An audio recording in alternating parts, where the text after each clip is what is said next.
everyone, and welcome back to the Canary Guys podcast. Now, we are unfortunately a man down this week. He may be joining us later, but we've got no Ashton. So we've had to get the super subs in. Two special guests for you to make the episode doubly as special. My first guest, it has to be said, is a legend of Norwich City Twitter. He's a man that needs no introduction. It's totally Tetty, everyone. Oh, let's not boost the ego here. Hello, everyone. Good to speak to you all. He's on board. And obviously, the next special guest, we've just played Sunderland, so we had to get some balance in. It's the world famous rattler of Newcastle based taxi drivers and the man who needs a booster seat wherever he goes. It's Pete on. Good evening, everyone. How's everyone? Fantastic. Good. So let's get straight into it then, boys. We'll start with the game reviews. They're going to be nice and short this week because we've got plenty to talk to our guests about. And also because Norwich are depressing and we don't like watching them anymore. Obviously, Jeff Mann's here as well. Of course, I'm here. He's here every week. He's always here. So, we'll start with the Plymouth game. Obviously, I don't know how much of that Pedon's watched, but Jack can chime in. So we'll see where we go.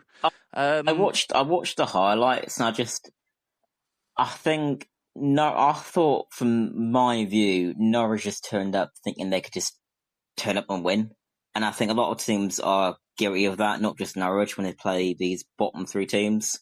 So yeah. I thought Norwich, when I've seen the highlights, I thought, oh, it's Plymouth, they'll roll over us. And you can have arrogance about you, but there needs to be a bit of a plan B. If Plymouth or Luton or whatever come at you, you just think, oh, hang on, it's not working. And I think Norwich are a bit too arrogant last weekend. Yeah, I wouldn't disagree with that. I think a lot of teams probably write off Plymouth when they play them, and think that it's going to be easy win, easy 3 points, and that's probably like our fans were all expecting 3 points straight away. But you can't underestimate any team in this league on any day because they will turn up and surprise you. Uh-huh. Yeah, I can't lie. I missed the whole game. I was at the Hippodrome Circus, and I enjoyed that a lot more. That's no excuse. I watched it from Mexico. I know what I preferred watching. So literally wasted 90 minutes of my holiday on that shit. Well, I did that in Prague. We went to Leipzig for the Leipzig game. We got a coach over from Prague, and we thought, game through at 7. We'll go and watch Sunderland versus Blackburn. Found this little sports bar, and we lost 2-0. It was one of the worst days of my life. But we actually were 3 hours back to Prague. Never again. Ouch. Yeah, that doesn't sound very fun. Nah. But no, I can't say I've ever really watched. Have I ever watched Norwich like abroad? Would we have played when I was in Egypt? No, because the season wouldn't have started because that's when I bagged a tweet about a kit. Still your biggest. Literally my biggest tweet ever. There we go. You had to mention that, didn't you, Chris? Oh, I've got to get it in at some point. I don't think I've mentioned it the entire podcast, I'll be honest. I've taken it out of my Twitter bio now as well. What was that? What was the bio? When I don't know if you remember, like when the Norwich kit admin, like that's a thing. The Norwich admin tweeted about the kit, and I was like, admin, I've literally paused my holiday in Egypt for this. Release the kit or consequences. And the admin replied back to me and said, "Picture from the pyramids or no kit today," and it got like 2 mil views or something stupid. It was fucking ridiculous. And you didn't even go to the pyramids.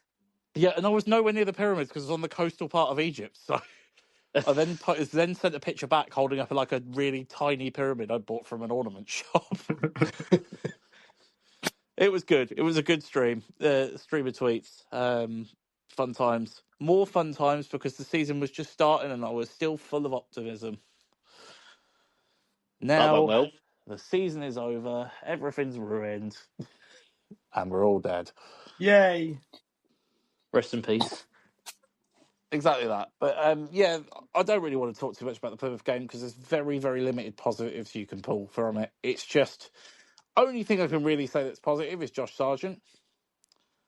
But water's wet. It's just inevitable, isn't it? It's just normal. It's just normal service for him. So, yeah, and even that, he takes his goal really well, but other than that, there's not a lot of positives you can pull.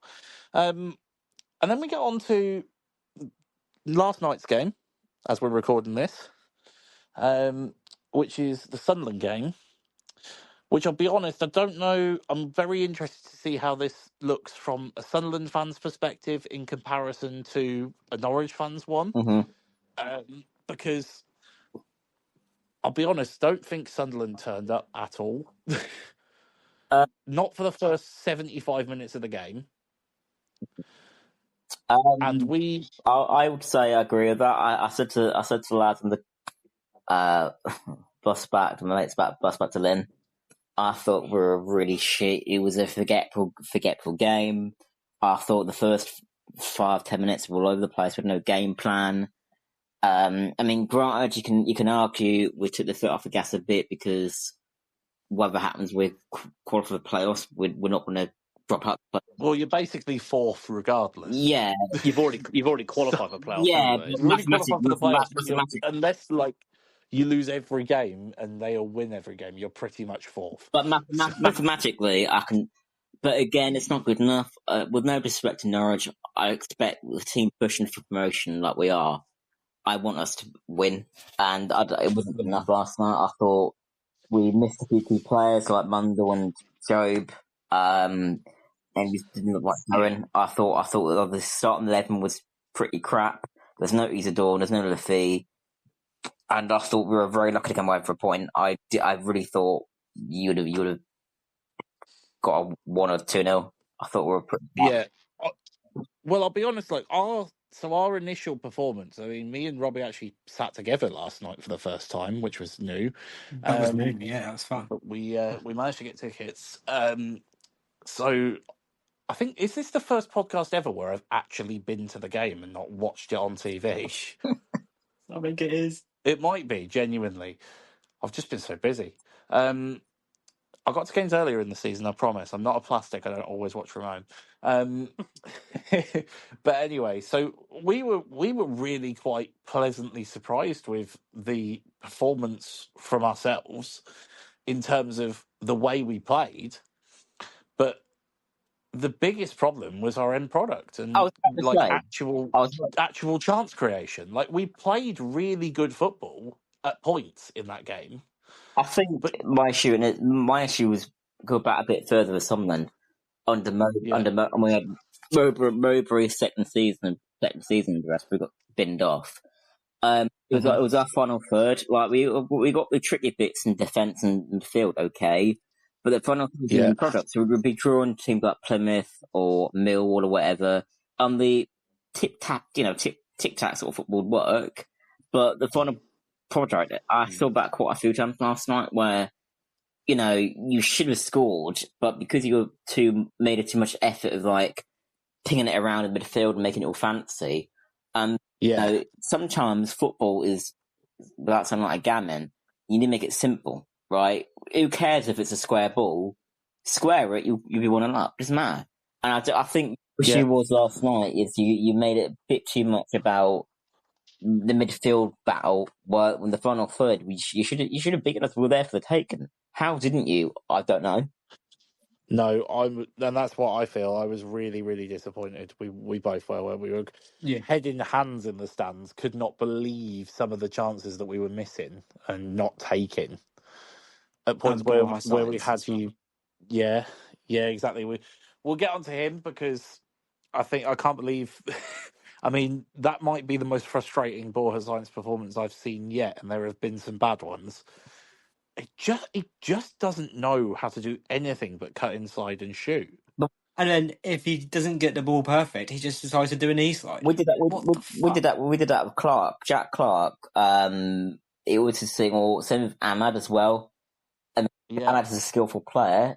To be fair to him, but the thing was that was it. Past Ahmad or Clark or whatever, he would cut in and attempt to score. Ahmad's difference is he's a Premier League player, so he can outskill, every defender in this league. Yeah. Clark can't do that in Simmons stands. I don't think he's personally the next level. He's a good player, But I think this shows why there's other teams like Sheffield United and Burnley and even Sunderland to a degree are in the playoffs. Norwich isn't, because granted we played shit last night, but we've put teams away, and I'm not really apart from maybe a couple at Plymouth, maybe there's not been many games I've watched Norwich play or watching on telly where I thought, do you know what, they that's a team to be worried. I was confident we'd beat you last night, and that's not arrogance. I thought we should beat them, and I think we were all well prepared for you to put us to the sword, basically. Yeah. 100%. And whether it's because whatever reason we didn't turn up, but I think any other team, some of your misplaced passes, something like Leeds or Sheffield United, even Borough could probably put you to the sword on their day. And I just don't think you'll manage it. I don't think it's good enough to play us. I think you've got a bit of a dud, to be honest. And that's not being me disrespectful. I just think I don't. That's fair. Enough. I don't think it's good enough. I think you need to maybe have a look at your plans for next season and go from there. I think we've already accepted that, to be fair. Yeah, I don't agree with the manager being the problem, truthfully. I do think that style will work in time with the right players. I do think there's quite a lot of square peg round hole at the minute. Yeah. In terms of players who are not down for playing that pass out from the back, one-touch style. I mean, Shane Duffy in a possession-based team is like suicide. So I don't understand. If it were me, and I know, I can't believe I'm about to take insight from Canary Call and Rob Butler, but I am. He said about obviously putting Shane Duffy, if he's not going to play and he's sort of going in the next season or so, why not give McConville a start and a chance? And he's right. The season's basically gone. Give the young lad a chance. He's clearly going to be in the plans for next season. Now's the time to develop those players who you think will be crucial next season. Speaking of Jacob Wright, oh my God! Don't even get me started. The game, one positive beaming light from that game. The one absolutely excellent man. I don't know what part of the pitch he didn't cover in that game. we were standing together and we were just talking about Wright. We weren't even watching the game. It was just we were watching Wright. It was just I think last night showed that he should have been playing like every game since he signed. Like, he's miles clear better than our other midfielders. Obviously, Nunes has been brilliant, and McLean's always been a good servant. But it's like, get the permanent deal sorted. It needs to happen. Yeah, absolutely. I don't know how Man City are commanding such a low fee for him. I'll be honest. Yeah, because initially it was like 5 million, but from what we saw with Connor Southwell the other day, it seems a lot less. And it's like 2 or 3 million, isn't it? It kind of feels false in a way. Like, yeah, there might be a few add-ons possibly, but I mean, just get it done. Like, pay whatever. Like, we're not going to be paying too much realistically. At the end of the day, just get it done. Just build on that for next season for definite. And if he's that good at that age, there's only room to develop. And exactly, yeah. Like, Pete will be the man to ask here because Sunderland are very famed at the moment for developing young players. Mm. Like, the importance of youth players in your side now is way more probably than it was a couple of years ago. Like, the younger players are being given a lot more of a chance and being given a lot more responsibility. You need, I think Sunderland are one of the big models for that, really. The thing is, though, you need a careful balance. I think last season we proved we had like apart from having fucking Michael Beale in charge, you can do it both ways. I mean, half our squad was, I think, too immature at that point. You could Job and that come in and Rig and that. This season's their sort of not peak as such, but you need a careful balance. You need a bit of an experience. That's why we got Chris Mepham, who I thought he did really well. Like, he's my man of the match last night, Chris Mepham. Even 09, he's now a senior. He's seen as a senior. He's coming up to 30. We need an experience. It's a bit of both. Like, it's lovely seeing Chris Rigg and Job and Dan Neil and Tommy Roxon rocking around the pitch. Being experienced, because if we just have a bunch of immature lads, Yeah. well, we are in the playoffs. If we get to the semi-final or final, you need a bit of a mature head to say, look, you need to keep your head on. Because honestly, if it was last season we got the playoffs, I wouldn't have a fucking hell chance because they're all immature. But now we've got some experience backbone to us. I think it's good. You are right that young players like I use the Brighton model, the Brighton and Brentford model, that works. Yeah. But you need to do what Southampton what Southampton did was sell all their youngsters and have no backup.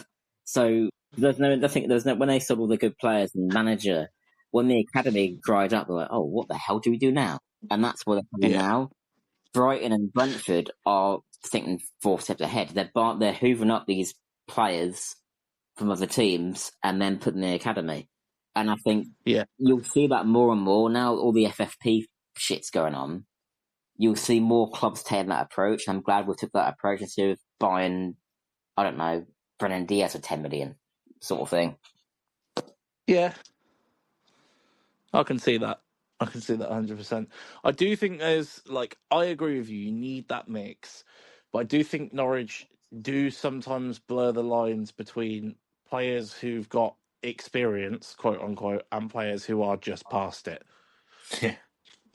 There's we've got a lot of players on the books who are, we had a lot of players on the books who are past the peak of their powers.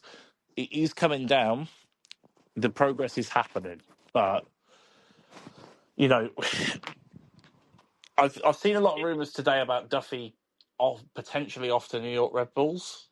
Which if we manage to get money for him, I would ship him off there quite happily. And I know he's played well for us at points this season, but he doesn't fit the style the manager wants to play. So, what is the point? Why would we keep him around? I think that's the thing. Just again, build on for the future. Like Duffy, he's not that old, but he's not young anymore. He's done well for us this season. Last season, not so great. He just obviously, just think further ahead, really. And again, like McConville, we bought him. He's one for the future. Just might as well just carry on, just play him, start him. It's not going to hurt this season. Next season, he'll only get better. I think for me, Duffy almost goes to possibly even fourth choice centre back next year if Brad Hills is back. Yeah, he's been very impressive at Stockport. Brad Hills has been so good on loan that I don't see how he doesn't get in the first team. Yeah, and this is a Stockport team where they're not mid-table. They're around in the playoffs area. They're having an exceptional season. Yeah. They're doing really well. So yeah, he needs to come in for definite and at least fight for a spot in the starting lineup. I'd agree with that. I definitely agree with that. So yeah, I do worry about some of those players, but yeah, it's one of those things. I worry about chance creation, and particularly when if Josh Sargent, which we all think, I think everyone's in agreement. I don't know about you, Jack. Probably that he'll go in the summer. Yeah, that's always been the biggest worry. I mean, I worried about it last year as well, because obviously we had Sarah gone, and obviously less said about Johnny Rowe the better. The one I always wanted to keep was Sargent because he's the one that guarantees goals, and obviously we kept him this season, albeit he's had injury problems. But again, if he was fit for all season, we probably would be in the playoffs by now, and maybe stabilise a little bit like Sunderland, or just on the verge. But it's gonna be the biggest loss. Again, I don't want to compare Sparker's first season because also we all kind of thought when Madison was sold we are fucked. But then also we ended up winning the league and all that. But it's not going to happen like that. But it's just. But I feel like the difference there is that Madison, although he scored a lot of goals, was obviously a midfielder. You're talking about a quality number 9 striker. Yeah, I feel like this way is worse because he is a striker who's guaranteed goals. And who on earth do you replace him with? Exactly. Who would want to come to Norwich who's got the same quality or even near to the same quality as that? It's going to be a very difficult summer for the whole of the club. Ben Napper has got a massive task. He's got a huge job on because I almost think, and it might sound reactionary, but it needs a bigger overhaul. Yeah. It needs almost a bigger overhaul than we managed in the summer, and that was a decent sized overhaul. It needs more. Yeah, I think that there's definitely a lot of dead weight in the club, like who've like, obviously they've done well for us at times, but I think it's just like you want to move forward. There's no point Yeah, like keeping some of these players. I mean, like obviously like Ben Gibson, he left end of last season, and like there's no way he would have been playing this season under Johannes. Like that's not again like Duffy. He's not that kind of player really. We should be no, like playing defence.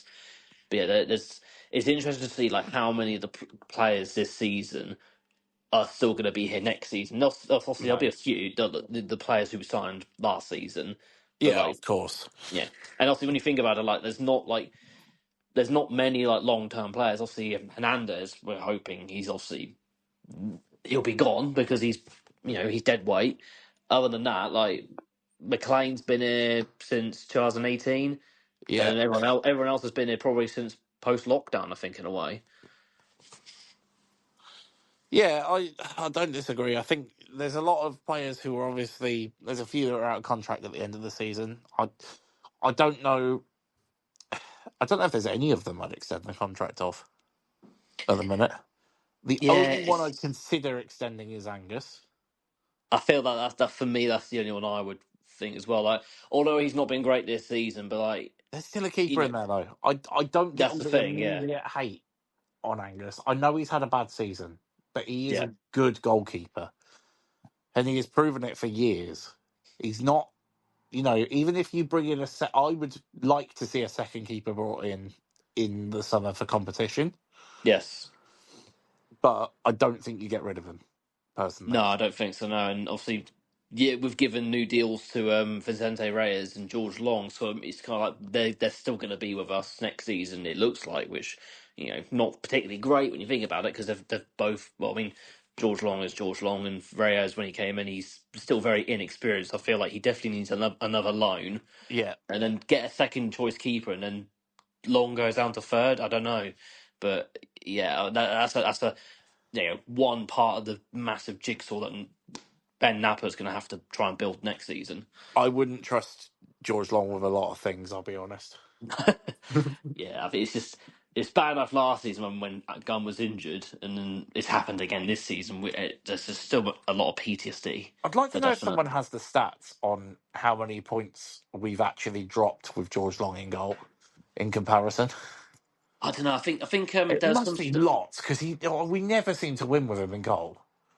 Yeah, it's very rare. Like I think like last season was a definite big difference that we needed Gunn and goal, but I think like this season there's not much difference. I think in a way, like Gunn came back and he was sort of in a few games as bad, like not worse than Long, but it was just like all three goalkeepers we've had were just like they've had a lot of times where they've just been absolutely terrible. Yeah, it's been really poor, but yeah, we'll. I'm sure we'll probably get another keeper in. I would like to think we would. So hopefully we'll end up in a better position and a bit stronger next season. But I think that's all we really can do now is look forward to next season. Yeah, definitely. Yeah, I think it's just like that sort of end of season sort of stuff. Nothing compared to like I suppose 2023 when like we basically didn't win a game since I think it was Blackburn on Good Friday. I mean, we like drew or like lost the last like 7-8 games, which was very, very, very disappointing because we had like tiny, small chances of playoffs, and then we ended up finishing bottom half. I'm pretty certain. Yeah, 'cause Yeah, you played. Well, it was similar time to now, wasn't it? I think you played us like 2 years. Was about 2 years ago. Yeah, I think it was. I think it was We March time. yeah, we needed to win, sort of get play, but you needed to win it also, and we beat you quite comfortably. Yeah, it was a one. It was 1-0, but you scored earlier on. But it was just like we didn't really threaten that game. I think No, like, and that helped you all with your playoff push. And obviously, you got in on the last day, but I think ours was like dead and buried at like 2 or 3 games to go. yeah. I don't think. It was Do just you know what, I'm having such a mental loss every season. Like I mean, all I do is win, put up and win, but we had to rely on Blackburn. I think it wasn't somebody else. I think to do whatever. And we all 3 up, and Millwall imploded to lose 4-3, and it was just a great yeah, day. that was quite a mad game because it was Blackburn and Millwall that sort of had a chance as well. I think West Brom were the other ones that missed out, but then it was Coventry who got in, I think. Yeah, it was from Coventry, I think. Because I think, ironically, Coventry, they played Middlesbrough in the last day of the season, and then they had to play each other again in the Yeah, that's it, yeah. semi-finals, which was a bit mental, that was. I must mention, George Long wise, he has played 8 league games for us this season. 1 clean sheet, which was when he played 45 minutes against Hull. Other than that, we've drawn Well, 1-1 weren't we? against Stoke, 2-2 against Preston, 3-3 against Middlesbrough, 1-2-1 against Cardiff. Oh wait, no, yeah, no, sorry, lost 2-1 against Cardiff, lost 2-0 against Sheffield Wednesday, lost 2-0 against Bristol City, and lost 2-1 against Bristol City again. Right. So not good reading. That's No. horrific. Yeah, That's I mean awful. that whole game we were already winning anyway, so you can't really Yeah, sort of we were winning 3-0. Yeah, you just can't really I was going to say, isn't sort that of the one that we take won any really credit. comfortably? yeah, 4-0. Yeah, I thought so. Oh dear, George. Yes, Oh less so no. about Ben really, but No, I just think, as I say, I think we're looking forward to next season. Sunderland are looking forward, well, maybe looking forward or maybe dreading the end of this season. You've got something to play for, at least. So the Sunderland me, I mean, I'm by the season end, I'm 28, and I've seen us lose the playoff in my lifetime 4 times. So there's that in the back of my head, us things like that. I'm dreading. On paper, I think out of that 4, tactically, maybe not Sheffield United, but we've got the strongest squad in the league. That midfielder, Lafay, Job, and Rigg, and Isidore when he's actually shooting, not missing penalties.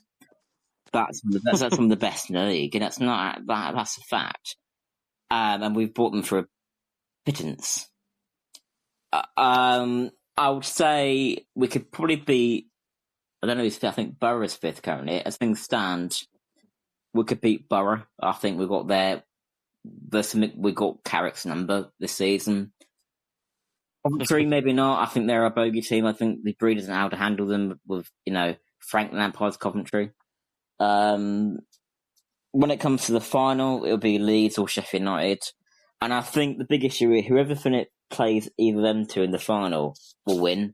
Because I think mentally, whoever finishes 3rd will be shot to pieces because of that. Especially Leeds or Sheffield United, who were like 10 points clear 2 months ago, are now 1 point clear. So I think mentality, confidence will be shot to pieces because, there's always that curse when you finish 3rd. So, do you think Burnley are all up then? I think Burnley will be second, second, but I don't know who finished first. I think Burnley finished second, but it's so. I don't agree with that. But I think who finishes top, I don't know. I think I it's think Leeds and Sheffield United find ways to. You say that, but Leeds shattered to Luton Saturday. I mean, they beat Borough last night, but I don't think.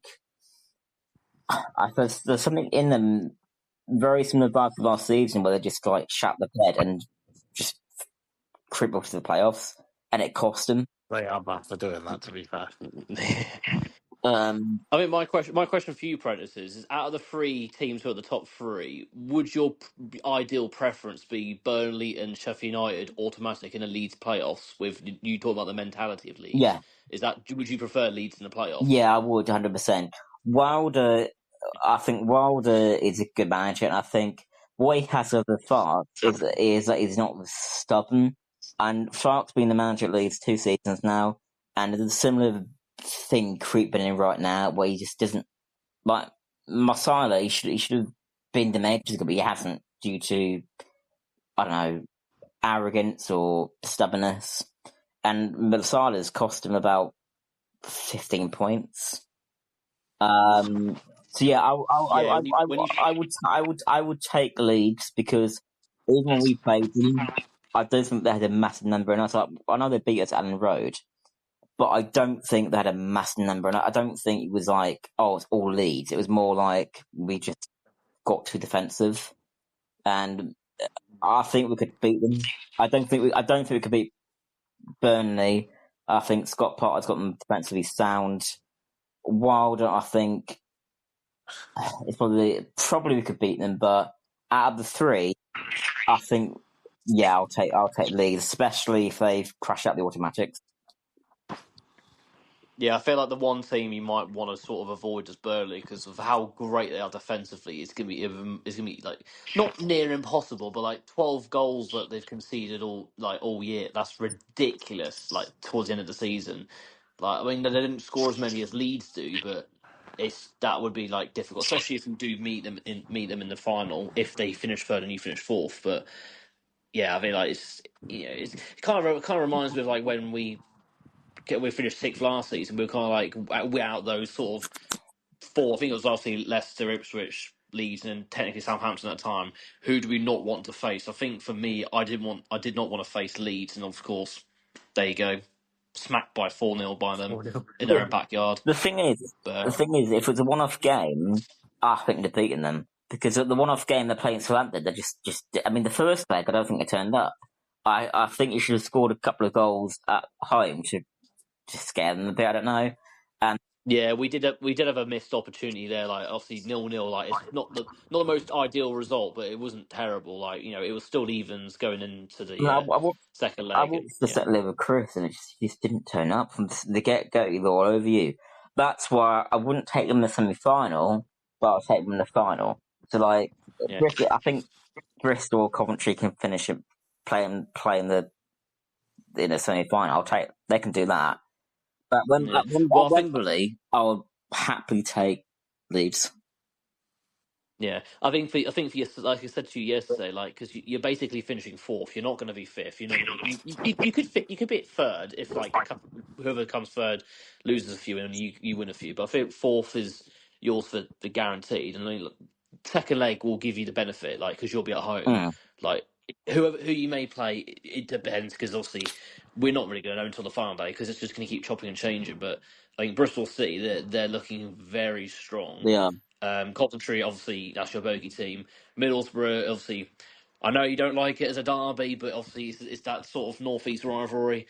I feel like it's going to be one of them three. Like I don't know if like maybe Millwall might sneak it in because they beat Sheffield United last night. They have a habit of sort of having an end of season upset. But Yeah, I think we're stronger this season playoff wise, and we finished playoffs in the Mowbray.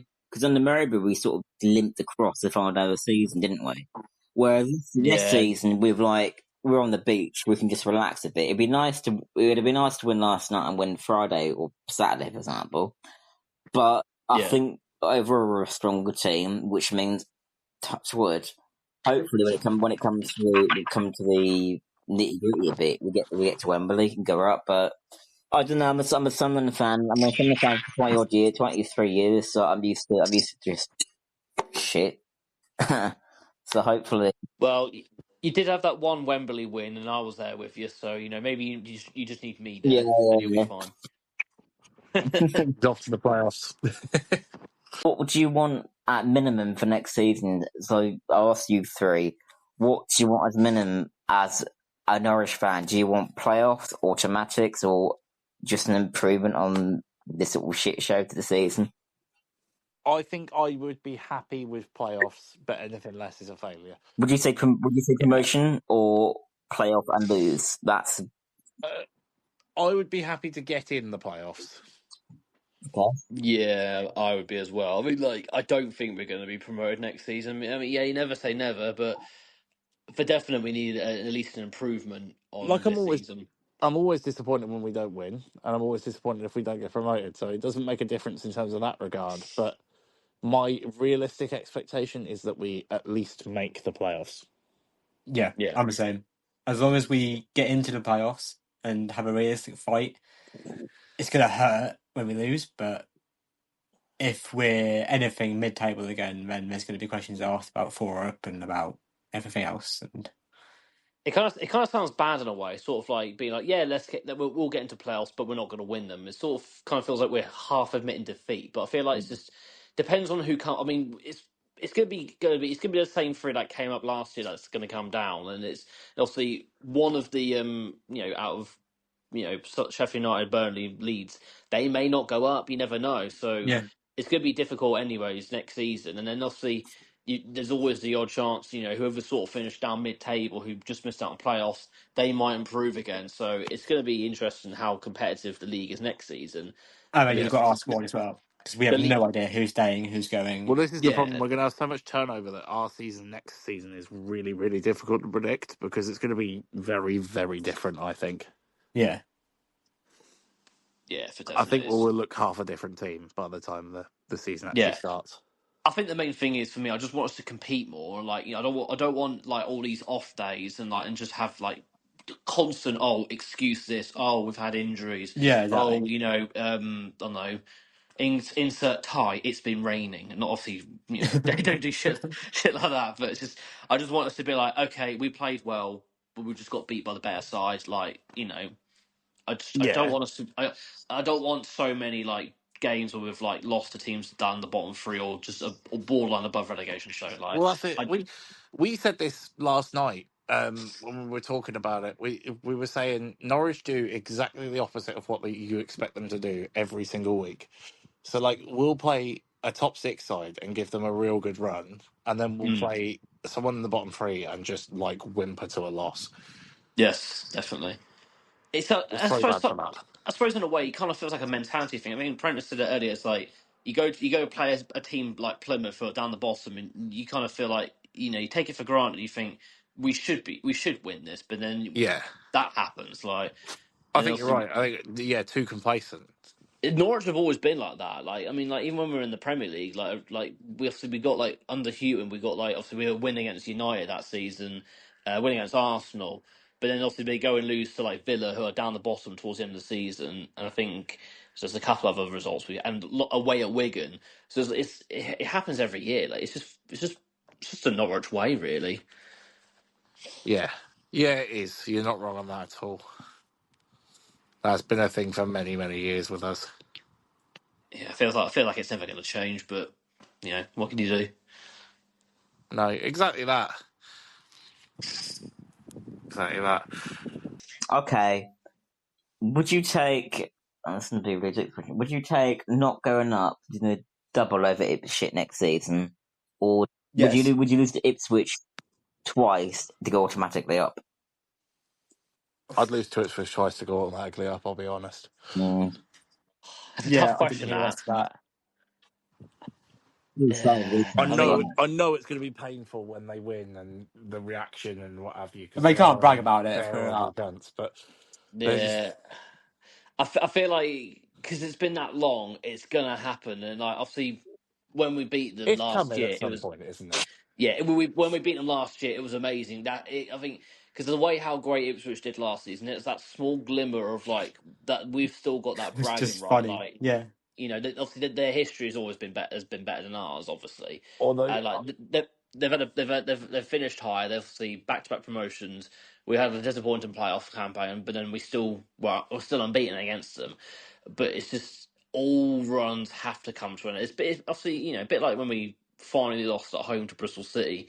We had a year unbeaten, and that goes and happens, and like it's never going to last forever. Yeah, exactly. So yeah, initially for me, I think it's just I don't want to like have to face beating them, they getting beaten by them. So at the minute I'd rather miss out on promotion and beat them twice because mm. there's no great feeling in beating your rivals, obviously. But I yeah, understand where you're coming from.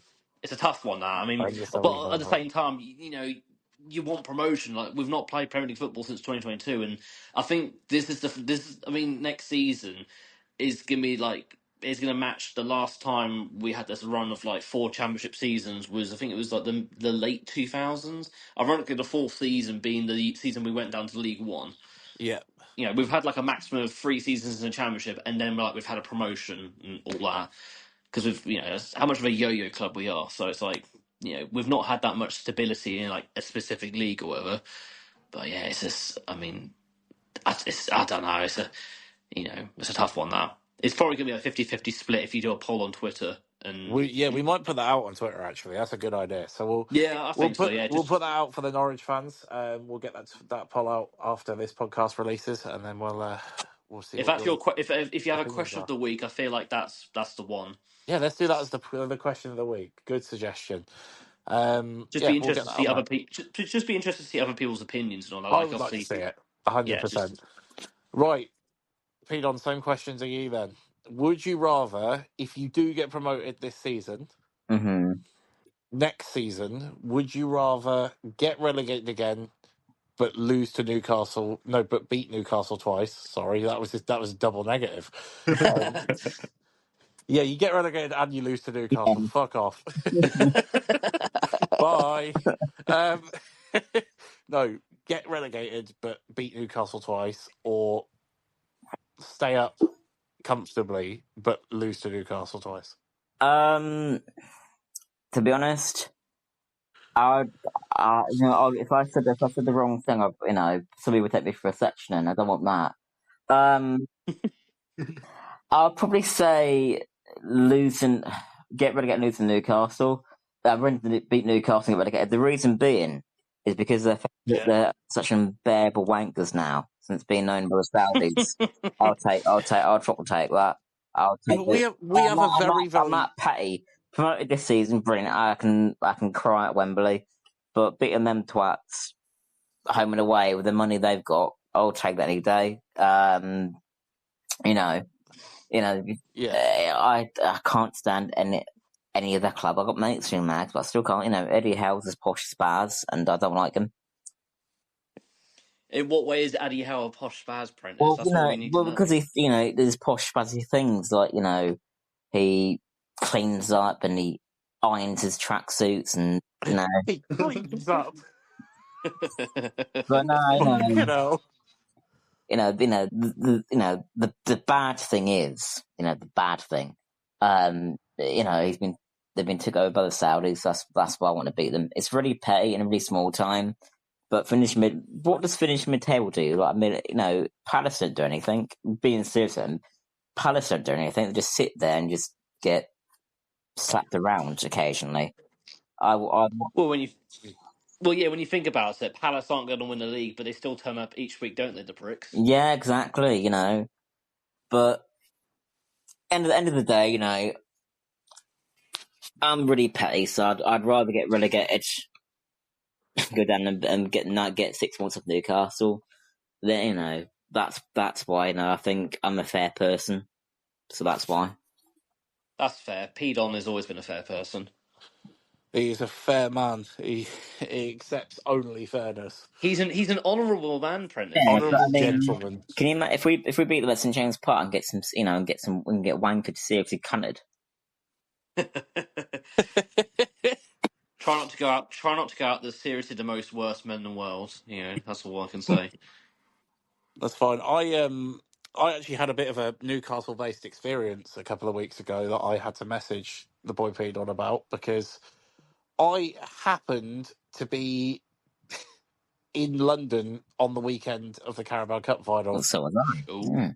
Totally coincidentally, not thinking about it. And then I went out in Leicester Square and I felt like I was in the centre of Newcastle. I'll be honest. What, for the crack addicts? Well, I'm Don't not say crack, going to pass comment on that.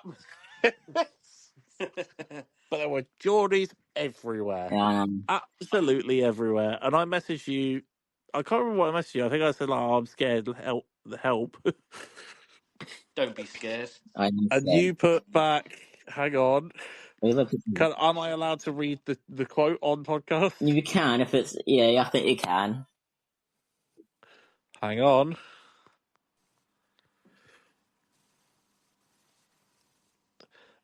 You put back, fuck the mags, and then attack them.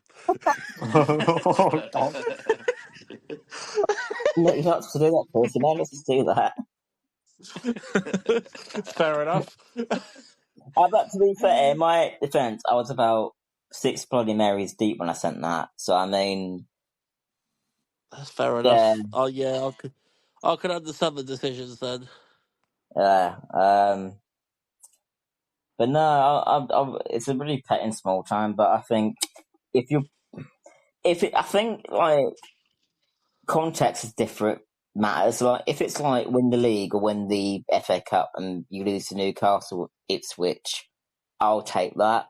But if it's something as small time as relegation championship or whatever, or lose them, you finish mid-table.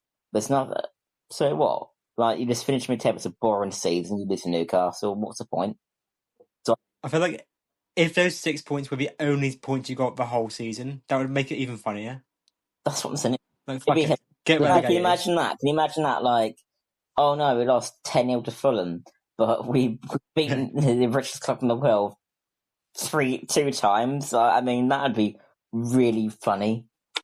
It would be quality, yeah. Yeah, that. Yeah, you're only 6 points all season, so you've then broken like your original record. Like Derby broke your record. The third time Can you've we just done get that, in all for the podcast? We broke twice. We broke our own record. So that we got that on you. Yeah, Norwich haven't got shit on us. We broke our record twice in 18 months. So that's that. yeah, because you had like one win and like 50 Premier League home games. Yeah, It's ridiculous. and then But yeah, in comes Derby. I mean, Southampton, they technically still might break that record. Like they just got if they They lose could do, every yeah. game, if they lose every game, which I don't think they will. Like because they've got to go to Leicester, and Leicester have been terrible at home. Like it's been a long time since they last scored a goal. I think Southampton have had more managers since Leicester have scored home a goal at home like in the new year or whatever. Like, I think it's been like December the last time they scored a home goal. Some ridiculous probably stats. They've just been battle of the retards, them two, wouldn't it? Be like, who's going to concede first? Like, what's the scoreline going to be? Would it be like 6-5 or some ridiculous? Just because they can't. something like 0-0. I think I literally don't know. It's just it just looks very dire in a way. I don't know, but yeah, I mean, I feel like if Southampton didn't have to play Leicester, I feel like they would break the record. But all they need to do is just they can match it, just one draw, and that's it. But I don't know. Like if they end on 11 points, who would you say is worse, Derby or Southampton? I feel like it's hard to call that really, I suppose. But Derby had a lot of dross, and Southampton they've got a couple of good players, I think, in a way. But Yeah. I feel like nothing will be as bad as Derby. No, I don't. No, I don't think so either. I think Derby are getting beaten for a long time. Yeah, it's just a very crazy sort of I mean, if even like back in the 2007-8 season, the Premier League was competitive back then. Like the title race went down to the wire. Like the relegations was down to the wire, I think as well. And, like you just had Derby just the whole of the season, just one win, like one win. That's and against Newcastle of all teams. So Yeah, Prentice would have exactly. been happy about that. Exactly. There we are. Right, I think it's probably time to get on to some awards, which you guys will not be familiar with, but it's our Ooh. awards of the week. We have quite a few, and we normally start off with. Well, actually, it's not an award; it's a review, and it is the Jeff Mann sausage roll review. Every week, we do a different sausage roll. This week, though, has been a dual review because I got involved in the action and also tried a sausage roll. Ooh. So it's double sausage, double penetration, if you will. Jeffan, would you like to talk us through the sausage roll, and I'll add some comments as and when Yeah, I feel fit. we love some double penetration. So I started off in a Barclay quite early, as I do. So I was enjoying my sausage roll so much that I completely missed Chris's messages about him being at the ground. So sorry about that. But yeah, so from the Barclay, first time I've been in the Barclay, which is great because compared to the Regency, it is night and day. Just the whole concourse and everything. It's wonderful. But sausage roll, I'll overlay it on screen. £4.95, which is extortionate, but fucking worth it. 10 out of 10 taste. Crumbs per bite, 2,727,272.2. There was a lot. But appearance 10 out of 10. And then Chris then came in and he got a sausage roll for himself. And we have this wonderful 35-second long video which Chris sampling the nature of Caro sausage roll, and it is an excellent watch. So let's give us a watch right now.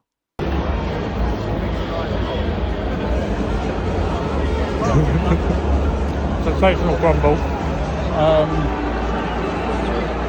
Good sausage meat. I don't know what you rate it on. Appearance. Think of an 8. Crumbs per bite. 4 million. Yeah, same. Cost £4.95. Fucking expensive shit. It's expensive, but it's good. It's good for the meat. Meaty sausage roll. We love a thick meaty sausage roll. That's that. This game's going to be a 0 out of 10. Can't wait.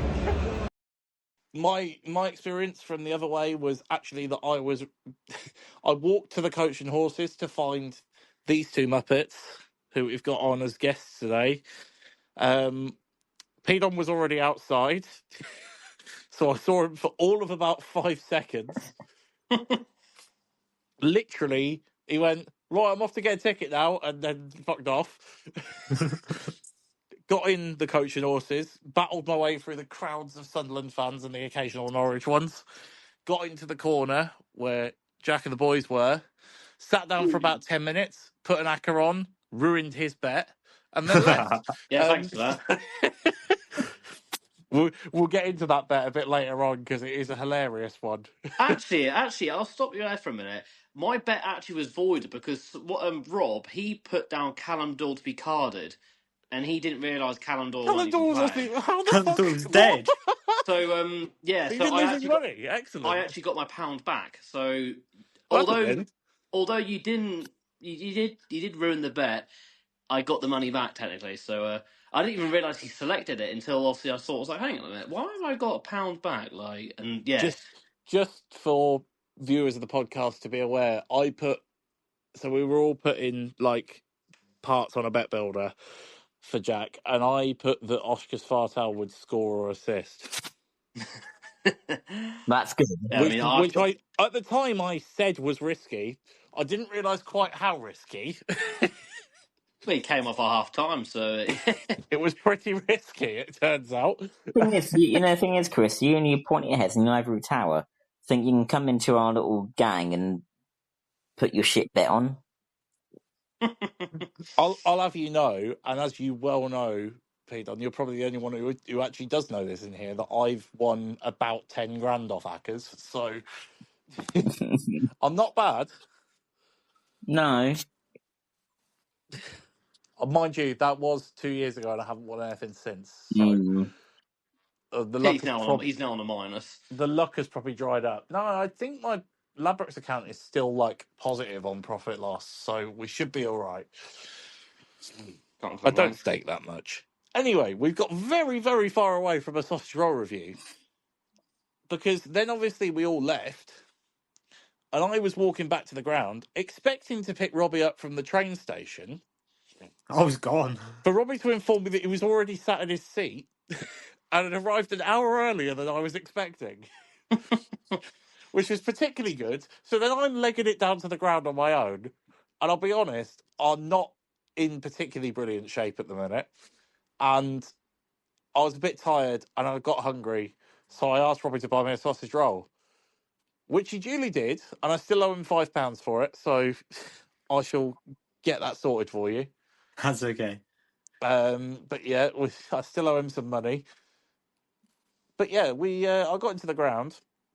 So just remind me, Robbie, what do I rate these on? What are the criteria? Crumbs per bite, which you did mention in the video. I think I probably did say. I think I said about 6 million. You did, and it was a lot they of were millions. awful. We got to our seats, and the crumbs from my previous one was still there. We were stood on a bed of crumbs. It was fucking mental. What an incredibly flaky pastry. Yeah. and then price, which we had a bit of a moan at, but Well, yeah, I was gonna say though, like it's quite a girthy sausage for It's a girthy £5. boy. So it's all good. I've paid worse for poorer quality. yeah, same. So yeah, I would give it an overall review of an 8.5 out of 10. Fair enough. I thought it was good. I thought it was good. Other sausage I think rolls good in Sunderland. No, I don't. I don't eat in. Well, no, I don't eat in the ground because it's shit. Or is it just up north? Because up north you've got Coupland's Bakery and you've got... Sorry, I do not know a lot about bakeries. I'm a bit weird like that. You've got it's the bakery Coupland's expert. and Thomas the Baker's in like Scarborough and whatnot. They're You fucking got class. fucking Greggs. I mean, Newcastle's got like 20 of. I mean, Greggs, yeah. Doesn't Newcastle have like the most Gregs of anywhere in the UK? Yeah. Fucking stupid. It's just Greg Central. So there's some decent bakeries in the town centre who can get a decent sausage roll. Like it's crispy and it's like melts in your mouth sort of thing when it crumbles in your mouth sort of thing. It's really nice. Are there any sort of like Sunderland food specialties? I got To be fair, Prentice, you only ever get a McCoy's Ribena on a 12. That's all you ever get. you get the pink slice. Get the slice of some dessert thing. I never had it. Okay. Not really. I mean, I can't think off the top of my head.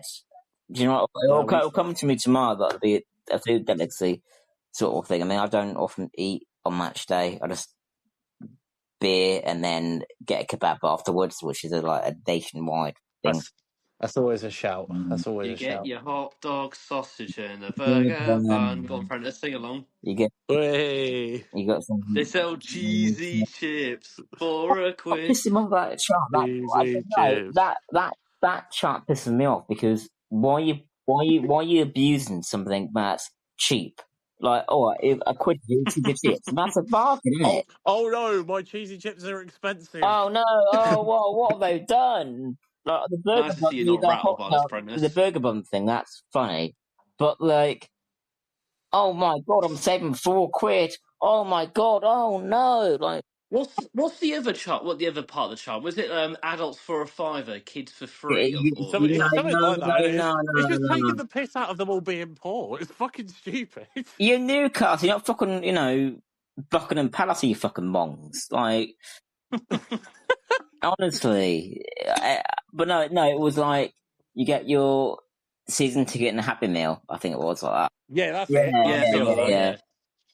But I'm pretty certain one of the line was adults for a fiver, kids for free, or whatever. I don't know. I'm sorry. Look, I'm not being funny. Like, fucking Stephen Cleve charges Kings End fans £30 for a ticket. I mean, I'm not being funny. Yeah, that's ridiculous. It could be worse. The only famous chants that comedians have sung about us are all about being fucking inbred, so it could be way worse. Your mother is your sister. Your brother is your mother. Oh, you've done that very wrong. You've completely jazzed it, P. Oh, God. Oh no! Total jazzing. Fucking hell! That was unbelievable. It was a good effort, though. Yeah, fuck off. I liked it. But yeah, well, Robbie, we still need to get down to the Unfat Kitchen and have that breakfast podcast. While we're on the subject of food, shout out the Unfat Kitchen, loyal supporters of our podcast.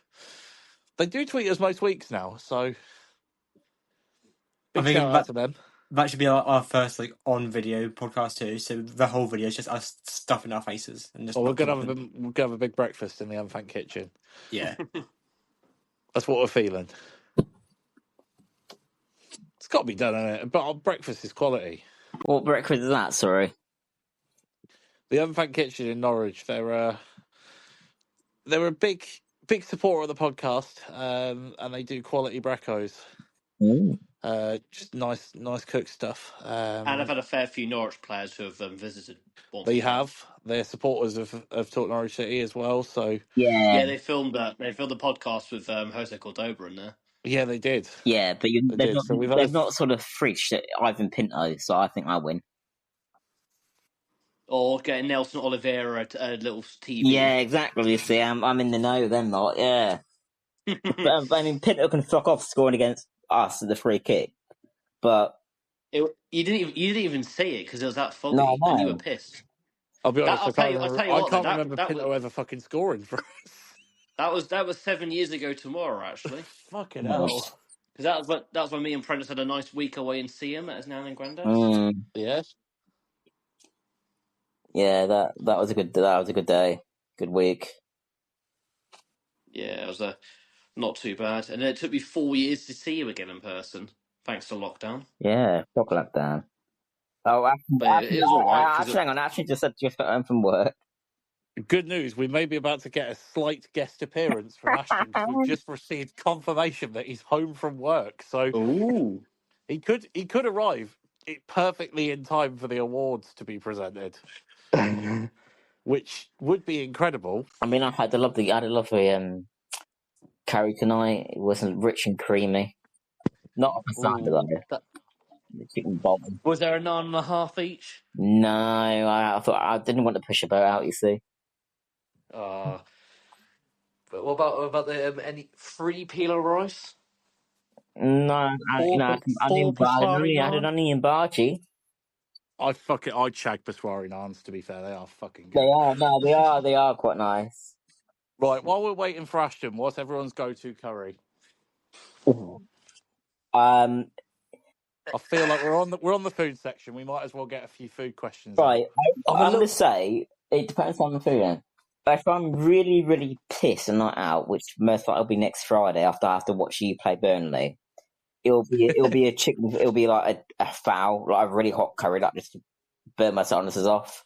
But if I want tasty, I would have a jalfrezi or pattaya. Yeah, fair. I'm quite boring. I just stick to a nice Rogan Josh and a Boona. Well, I'll be honest, lamb Rogan Josh is my absolute go-to, so I'm on board with you. Oh, there you go then. I chop and change. If you want to be boring, go chicken, but then if you want to proper go out, you go lamb, obviously. I like a lamb Rogan Josh. We've got me and my girlfriend have got a little curry house, a little spot we always go to near hers. I always get lamb Rogan Josh. They also do a chicken tikka naan that's got chicken tikka in the naan, which is fucking great. What tandoori is that? I might know it, possibly. Well, it's a little pub in Wisbech, which is called the Black Bear. I've heard of that. That was quite nice. But there is an Indian restaurant in the back of the pub. So it's really odd because you walk through and it's like typical English Brexit pub. Mm. And then you go through these doors and you're in an Indian. Oh, wow. It's really fucking bizarre. But it's an absolute little gem of a spot. No one knows about it. Well, we should. To be fair, though, we should all go for an Indian at some point. We should go to I'm down for Norwich. There should be a decent curry house in Norwich. Norwich, I think, is the fairest way for all of us. Just go there. And it's ideal location. I mean, I don't really know many recommendations at Norwich. I've only really stuck to somewhere. I've only really stuck to where I am sharing on wise. Yeah, but if you just review it and no, I think it'd be nice. I think it'd be nice to actually go for a curry and us. So I got ourselves a lovely big curry as a treat. We'll push the boat out. A tiger prawn, vegetable korma. You're such a wanker. Why don't you want to eat this lovely curry I've got for you? I've got you a lovely curry. It's a treat. I mean, I'm quite surprised. I mean, I had 3 flavours of crisp last night. I know all my beer. I had salt and vinegar, ready salted, cheese and onion. 3 flavours of crisps. And I still got it off. It was a picnic, was it? Oh, I see. So if anyone does have any suggestions for where we are going to have our curry night that we've just organised, because we all love curry, we could have a lovely curry. So we'll put a tweet out. Please chuck your suggestions down below for where the best curry house in Norwich is, and we'll go. We'll get it all arranged, and we will tweet some reviews. And don't fucking say Wetherspoons. That doesn't count. I'm not having people go, oh, you can try the tikka masala in Queen Arsena. Oh, that's I can't eat that Queen Arsena. Fuck off. What? Fuck Fuck, you. fucking love Queen of Iceni, the best spoons in the world. I do love a Oh. spoons. Yeah, but if you're going for a proper curry, it's not eating. Yeah, it's not what I would call a lovely curry. It's all right. That's good, is it? I think the spoon slogan, I think, it's alright. Yeah, it's basically You know it's microwave spoon's shit. food is that's okay, that's Yeah. edible. That's kind of how it works. Yeah. It's like satisfactory food for low prices.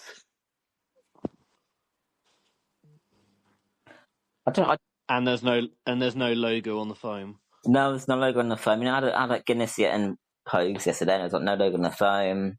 But the bloke, he did look at me weirdly because I said, "How do you get your shirt so clean, mate? It's a bit, too clean for my liking." And then called him a pedo. As long as there's not a washing machine in the pub, then you're all right. No. Jesus, I need a drink. Okay, right. I think it's time to move on to our Canary Caller of the Week award, which this week we're going to be doing a little bit differently, thanks to some suggestions from our guests, because we had a dilemma when we were trying to pick Canary Caller of the Week, because there are two incredible callers who both are worthy of the award. So we're going to let our followers pick this one this week, who's the winner, because we can't split it. They're both previous winners of this award in previous weeks. And they're both legends of the Canary Call section. So I will introduce the first call. The man who seems to think that we have a plan to either lose the games or in what half we lose them, actually, apparently. He has taken a Strepsil this week, so whatever he's had, I mean, the offer of the whole Suvers is still there. But Tony's back, and this is what he had to say this week. Well, what I'm saying is, Rob, do they have a meeting before the game to decide whether they're going to be missing for the first half or missing for the second half? Because they're never there for the full 90 minutes. And also, my beef is that there's 6 players in that side are not good enough for the championship. Duffy, Cordoba, Swartel, Cernak and Slimani are not good enough, and I'm glad they're not going to the playoffs because it'd be embarrassing. Yeah, I think you're right on that one. I don't think there's much use Norwich getting in the playoffs, but you've sort of called out 6 players there. I mean, is it really the case, Tony, that they're not good for the championship, or good enough for the championship? Duffy should have got his pension before now. Cordoba makes too many mistakes, and the other 3 create nothing. The other 3 I mentioned, Slimani, Shortell and Cernak, they're sort of in and out players, I call them. And poor old Slimani, he's very slow of thought. He gets on his heels too much, I'm afraid, Rob. Yeah, what do you make of those performances? I mean, fans, Foxy, are going to always call out certain players, and, I don't think anyone can really cover themselves in glory today. I guess you could say Sarge, great finish from him, but I mean, I don't really remember any good performances from the Norwich players, apart from probably Jacob Wright, who came on and looked steady in the midfield there. Yeah. And Tony, just on Duffy, I do pick up on a point that you say about him. I'm not going to say about pensions or what have you, but I do think it's time, and either Cordoba or Duffy to drop out and let Ruairi McConville have a bit of a run in the team, because Norwich aren't going to make the playoffs. I think we could have probably said that last week as well, even after beating West Brom. It's such a mountain to climb, but it's even more so not going to happen now. So surely McConville, who is the future of this team and is a young centre back who's actually looked good when he's come in, surely that we should see him start the next games if he can, the next 6 games if he can. What about Brad Hills, Rob? Well, he's on loan at Stockport, isn't he? So we can't play him. Yeah, but what position does he play? Centre back. No more comment required. Well, And he's yeah, I having know a what you're good saying, season. but you can't. I mean, McConville's in the building. You know, obviously Brad Hills has got a job to do at Yeah. Stockport. We really need him. Yeah. But I would say Yeah. McConville, who I've been impressed by every time I've seen him for the little cameos, and actually Yeah, he is well, the player. I mean, there's a chance that Duffy, I guess, won't be at the club next season because clearly he's going to be on the good wages, and they might want to move him on because of his age and what have you. So just get McConville in because clearly, it was defensive issues that cost Norwich today, wasn't it? Yeah, have you heard whether Nunes is injured or not, Rob? We will find out in due course. Chris Gorham is waiting for Johannes Off-Torp now as we speak. But I would say, if I was a betting man, which I'm not, I would say it probably was an injury, knowing Marcelino Nunez as it was. But it might have been tactical. We'll find out. Thanks, Tony. Yeah, incredible stuff from Tony, as always. I'm so glad he's got his voice back. And then we have Dale and his dogs and Dale and his frogs. Take it away, Dale. Dale now. Come on, Dale. What are you saying after that? I know you haven't been happy with Norwich recently. No, I'm still not happy with him. We got a good result last week, played all them lot at the back, got a brilliant result against West Brom, then he going to change it this week. What's he doing? I said to you, I don't like this manager. I said, I haven't changed my mind, and people keep talking about playoffs. I don't want Norwich in the playoffs. They're not good enough at the moment.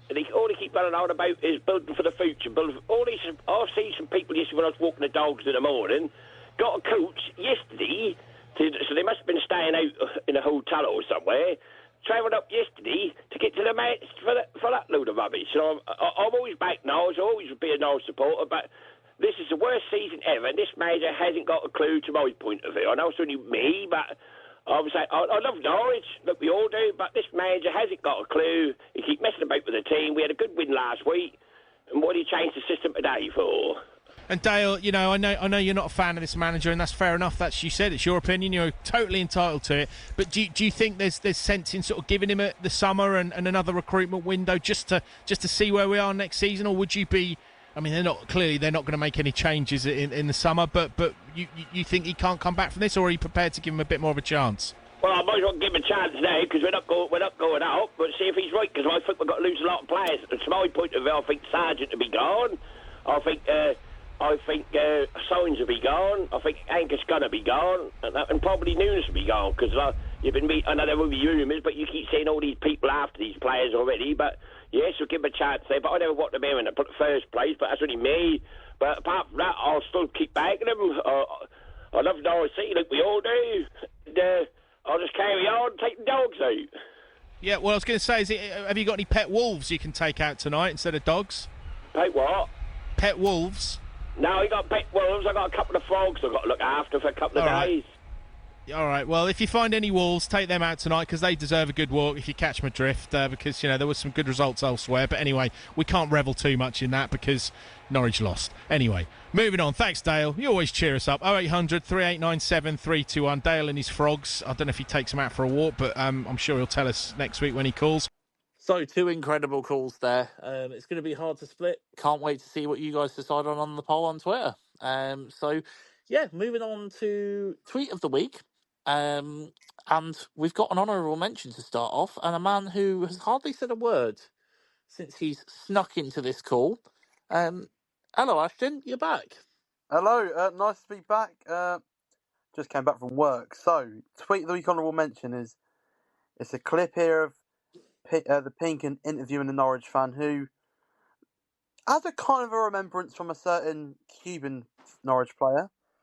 And Rio has just responded with, and now seems to be taking the ban well. And honestly, that made me chuckle for about 5-10 minutes straight because he doesn't look anything like Anel Hernandez apart from the hair, and for some reason he now thinks he's Anel Hernandez. If anything, he looks more like Harvey Price. But fucking incredible. Fantastic stuff. But the winner of Tweet of the Week this week, it's The Rug 85 with what is simply one of the best quote tweets I have seen in a long time. So again, it's the reply to a Pinkin tweet, which is from the interview before the Sunderland game, which is from a quote from JHT, which just says, "I will always try to tell the story as honest as possible to the fans that travel and support the team. Hopefully soon we will succeed a bit more." And also, I don't know if obviously Norwich fans will be aware, but he had before this claimed that Mate Jurasek still isn't ready to play because he's essentially still tired from the flight when he came over on a 2-hour flight 3 months ago.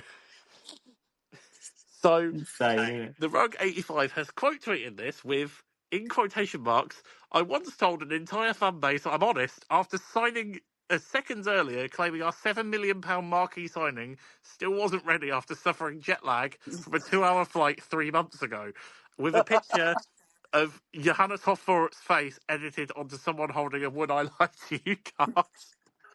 It's a magnificent tweet. It's unbelievable, and it deserves every bit of the Tweet of the Week award. Well done. Honestly, it could be up there for tweet of the season. It is. It's going in the contention. It has to be in That there. is brilliant. Fantastic stuff. Ashton, I believe you've got a very personal donkey of the week this week as well. No, I can't. I can't say that. I can't say that. I can't You say can't that. say it. Oh no. Okay, I've got two. Yeah. Okay, we're all listening. So one of them isn't such a donkey. One's just like I just feel bad, and I wonder how the educational system works nowadays. Still, I'm at work, and this little girl comes over to me, and she turns around to me and says, "Can I have free 30p coins?" And I go, "That's not a thing." Like, and I'm just like, "Oh my days!" What? Like, I remember knowing about coins when I was in like year 2, and she looked about. You're having beef with a little child. No, it's not that I'm having beef with, but like, it's more the educational system. Like, as someone who wants to get into teaching, yeah, like, what is happening there? Because 30p coins, you know they don't exist. Like, come on. So And is then your grievance that? How old was this child? Would you say roughly? between 8 to 10. Okay, That makes it worse. Okay. I'll just make Yeah, it a little bit worse. and it's just like a 30p coin. And it's just, I feel so bad. And I'm just there like, I can't give you a 30p coin, but I can give you this instead. She's like, but I want a 30p coin. I said, it just doesn't exist, does it? To be fair, I bet you. How much are your claw machines per go? 30p, I get the sense, Exactly. 100%. No, and I get that bit, but in terms of the educational system, something needs to be sorted out here. Ashton, I'll be honest, this isn't Donkey of the Week worthy. Okay, well, here's another one then. Here's another one. I've been locked in a booth for 5 hours. I just want to socialise. Is this also a young child? No. So, I finished year 11 last year. Yeah, I'm now in college, and this girl from my secondary school comes into the arcade. I'm like, what? I went to secondary school in Long Sutton. That's Lincolnshire. And I'm in Heacham, which is Norfolk. No shit, Sherlock. But she comes in. She sees me there. Bear in mind, I'm clearly working because I'm changing up her tenner into £1 coins. She goes, what are you doing here then, Ashton? Sorry? Did you Like, invite her in the booth? no. Her boyfriend was there. So? And no, she's a bit of a... Make him watch. No. She was... no. Strange one. But what else do you think I'm doing? The fucking Macarena naked in the booth? No, I'm doing my fucking job. Because that's his job. Where's this going? Oh, God. Well, I think You've got to cut that. That was Donkey of shit. the Week has devolved this week. It's gone all over the place. Honestly, just cut that out and give me Donkey of the Week for that segment. It's not getting cut out, but you are getting Donkey of the Week. Well done. Well done, Ashton. Turned up Is that late the and then first ruined time? Donkey of the Week. Is that the first time one of us hosts have got Donkey of the Week or any sort of Yes. award? Yeah, We can but write that one in the it's a special honour. Yeah, but you don't want Donkey of the Week. You want Tweet of the Week. You do, but I feel like we can't ever give it to ourselves. No, we can't. Listen, I've just been trapped in the booth, right? I just want to socialise. That's fine. No problem. So that's pretty much all the awards we've got for this week because we're a little bit short this week. We've not got a Twitter question. We're going to do probably some bonus ones. Obviously, we've got the Curry House question. We've got the poll. We've got a few things coming up, so we'll have some bonus questions to answer next week. Thanks to our guests. They've come up with some incredible suggestions, so we've taken them on board. Right, simple question for the next one then, boys. What is everyone's predictions for the rest of the season? We'll start with a Sunderland point of view. I mean, Where do you see yourself by the end of the season? my heart says we'll go up. My head says we'll lose and penalty shootout, and I want to kill myself. There. What can I just point out? I'm not advocating suicide. I'm just saying like we'll lose from Coventry and penalties, and that'll be that. But head says we get to the final and beat Leeds at Wembley. Fair enough. Right, and what about Norwich perspective? That's the other question. What is there to look forward to? Well, yeah, so I suppose you're right. I suppose there's not really a lot to have a conversation about because basically our season is sort of done. We're just kind of in the I'll go middle now, first. aren't we? Yeah, we Yeah. are. My prediction is we will see Wright play start every match from now on. Can I just? And Obviously, I haven't been here. Have we spoke go about on. how good it was last night? We have. Oh, Honestly, hang on. We've made a massive error, Robbie. We've missed the Rory McConville chat. We've missed the 30 seconds of Rory McConville. Oh! And Ashton, if you want, I can take over because I had a good view of him. We had an excellent view of him, straight You, up. I will dedicate the Rory McConville chat to you boys this week. Oh, Oh, what well, a I'll man. go ahead if that's okay with you, Chris. Yeah, go for it. Go for it. Because I want to hear it. Rory McConville's knees are wonderful. We didn't see much of him. He came on with about 20 seconds to go, Betazart. That was But pointless, honestly. his knees were out, knobbly knees. Just they look like proper knees. None of this weird knees. Good knees. And he warmed up really well. He got his knees high. I don't know what I'm saying on his knees for, but Rory McConville, good knees, mate. He's going to put restraining orders on all of us Is now, Rory by the way. McConville one knees of the week? He's what knees in a week.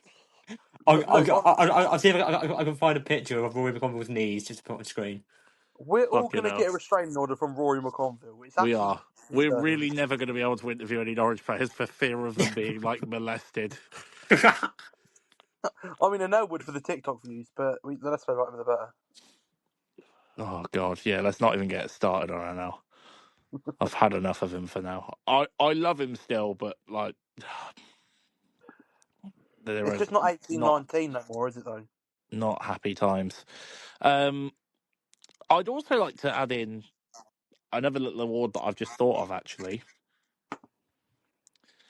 That is for, and Robbie will attest to this, shithouse of the week. And there's only one man.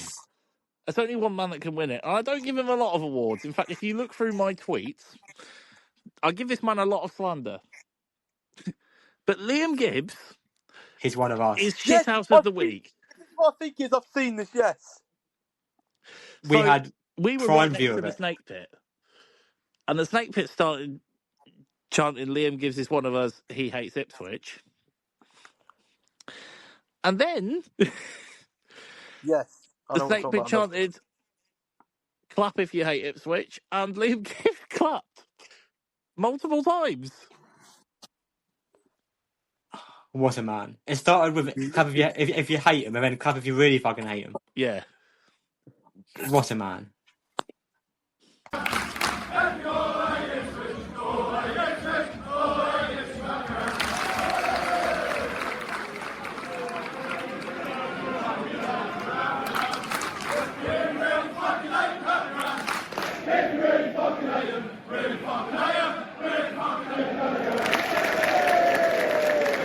Absolutely incredible. He deserves every bit of that shithouse of the week.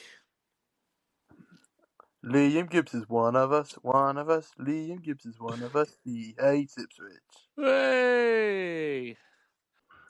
No, excellent stuff. Thank you very much to our guests, Pedon and Jack. They've been magnificent, absolutely brilliant. We'll have to get them on again at some point. They are fantastic. They are friends of the podcast from now on. Hooray! I mean, you could do a playoff special. I mean, it only involves me, but you could adopt a team. You could adopt a team like Bristol or fucking Coventry, or adopt a team where you pretend to want to beat us, sort of thing. That could work. Let's be honest. If we're adopting a team, it's you, because obviously we have the friendship Yeah, trophy. So we've still But got, yeah, by the way, friend the truth, you. but yeah, brilliant stuff. Thank you very much to our Right, guests. We'll definitely get it sorted for you guys to come on again. It's been fantastic, and yeah, we'll see you all next right. See you week. lads. see you next week. Cheers. Bye Bye. bye. Cheers.